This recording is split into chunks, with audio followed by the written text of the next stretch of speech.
बृहस्पति जी का शुक्राचार्य का रूप धारण कर दैत्यों को मोहित करना। पुलस्त जी कहते हैं, हे भीष्म, जब शुक्राचार्य जयंती के साथ 100 वर्ष तक अदृश्य होकर रहने लगे, तब सब दैत्यों ने समय जाना कि अब गुरुजी तप करके अपने गृह को आए होंगे। इससे सब प्रसन्न होकर देखने की इच्छा से भार्गव जी के गृह पर आए। पर आकर जब माया से अंतर्धान हुए अपने गुरु को उन्होंने ना देखा, तो जाना कि अभी हम लोगों के गुरु तप करके नहीं आए हैं। ऐसा विचार कर सब दैत्य अपने अपने स्थानों को चले गए।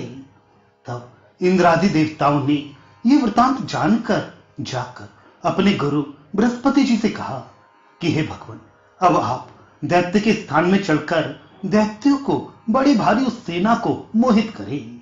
वह मोहित करके शीघ्र ही हम लोगों के वश में करा दे।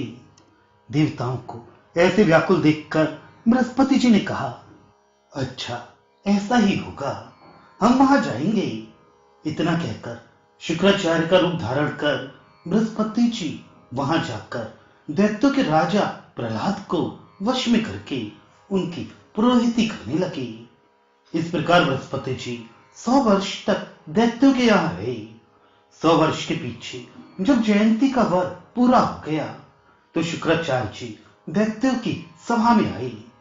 तब दैत्यों ने अपनी सभा में बृहस्पति जी को देखकर कहा कि एक शुक्राचार्य तो हमारे यहां थे ही, ये दूसरे कहां से वह कैसे आ गए? यह तो बड़े आश्चर्य की बात है। अब लोग किसको इन दोनों में शुक्र बताएंगे, वह किसको दूसरा कोई कहेंगे? वह जो ये हमारे गुरुजी सभा में बहुत दिनों से विराजमान है, ये क्या कहेंगे? ऐसा वे दैत्य आपस में कह रहे थे। इतने में शुक्र जी आ गए। वह अपना रूप धारण करे हुए बृहस्पति जी से क्रुद्ध होकर बोले, तुम यहां किस लिए आए? वह हमारे शिष्यों को मोहित कर रहे हो। तुम तो देवताओं के गुरु हो। वह तुम्हारी माया से मोहित ये हमारे शिष्य दैत्य लोग तुमको जानते ही नहीं हैं। हे ब्राह्मण, दूसरे के शिष्यों को प्रदर्शित करना तुमको उचित नहीं है। तुम अपने देवलोक ही में टिके हुए धर्म को पाओगे, क्योंकि तुम्हारे पुत्र वह हमारे शिष्य कच्छ को दैत्यों ने देवताओं का पक्षी जानकर मार डाला था। इससे यहां रहना तुम्हारा अयोग्य है। इस बात को सुनकर हंसकर बृहस्पति जी शुक्र से बोले कि पृथ्वी पर जो चोर हैं वे परधन हरने में तत्पर हैं। जैसे तुम हो कि दूसरे का रूप धारण करके दैत्यों का धन हरना चाहते हो, ऐसे नहीं दिखाई देते हैं। पूर्व समय में वृत्रासुर को मारने से इंद्र को ब्रह्म हत्या हुई थी, जिससे इंद्र ने तुम्हारा तिरस्कार करके निकाल दिया है। इससे अब शुक्र का रूप धारण करके यहां आए हो। हम जानते हैं कि तुम देवताओं के आचार्य बृहस्पति हो, हमारा रूप धारण करके आए हो।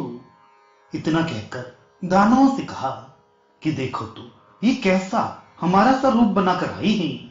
ये तुम लोगों को मोहित कराने के लिए विष्णु की प्रेरणा से बृहस्पति हैं और यहां आए हैं। इससे इनको जंजीर में बांधकर क्षार समुद्र में डाल दो। यह सुनकर शुक्र जी फिर दैत्यों से बोले कि ये देवताओं के पुरोहित बृहस्पति हैं। हे दानवों, इनसे मोहित होकर अवश्य तुम लोग नष्ट हो जाओगे। हे दानवों, तुम लोगों की रक्षा तो हमने दुष्टात्मा इंद्र से कर दी थी, फिर तुम लोगों ने हमको छोड़ ये दूसरा पुरोहित कैसे कर लिया? अरे, ये देवताओं के आचार्य अंगिरा के पुत्र बृहस्पति हैं, इसमें कुछ भी संदेह नहीं है।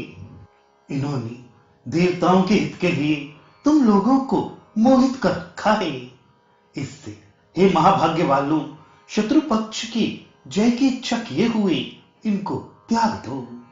हम वे हैं जो कि इनके शिष्य देवताओं से तुम लोगों की रक्षा करने के लिए समुद्र के जल के भीतर तप करने को चले गए थे। वहां महादेव जी ने हमको पी लिया। उनके हृदय में बैठे हुए हमको कुछ अधिक 100 वर्ष बीत गए। तदनंतर पेट से लिंग के द्वारा शुक्र रूप से मैं बाहर किया गया।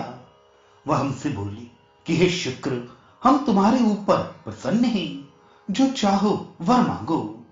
तो हे प्रहलाद, हमने देव महादेव जी से यह वर मांगा कि हे शंकर, जो अर्थ हम अपने मन से चिंतना करें वह तुरंत हो जाए, चाहे अपने लिए हो या जगत के लिए हो।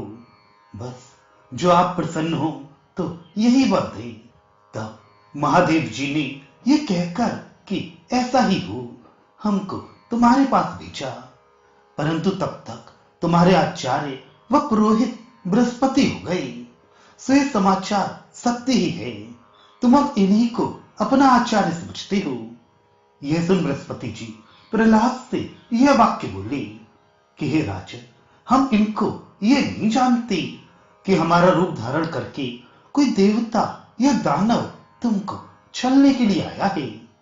इस बात को सुनकर सब दानवों ने कहा, आप बहुत अच्छा कहते हैं। जो हमारा पुरोहित बहुत दिनों से चला आता है वही रहे, इनसे हमारा कुछ प्रयोजन नहीं। ये जैसे आए हैं लौट जाएं। ये सुनकर बड़ा क्रोध कर शुक्राचार्य ने दानवों को श्राप दिया कि जैसे तुम लोगों ने हमको त्याग दिया है, वैसे ही बहुत ही शीघ्र तुम्हारी राजलक्ष्मी जाती रहेगी, इससे श्री रहित हो जाओगे। वह बड़े दुख से जीवन मृत्यु करोगे, वह बहुत ही शीघ्र अघोर आपदा को पाओगे।